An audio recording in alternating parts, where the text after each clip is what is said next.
Hi friends, today we'll talk about how to fix or how to solve authentication failed on Instagram. To know how to fix or how to solve authentication failed on Instagram app, you should just go to settings. Here you can click on apps, default apps, app settings. Then this list will enter to the window or to the app of Instagram. Here you can click on first app and you can click OK. Then you will enter to storage. Here you can click clear cache. Don't click clear data because that can cause you errors in your app. In the end, you can turn off your phone and you can wait a moment to turn on your phone again.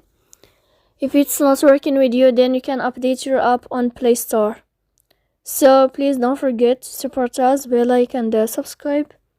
See you next time in another video, and thank you for your attention and your watching.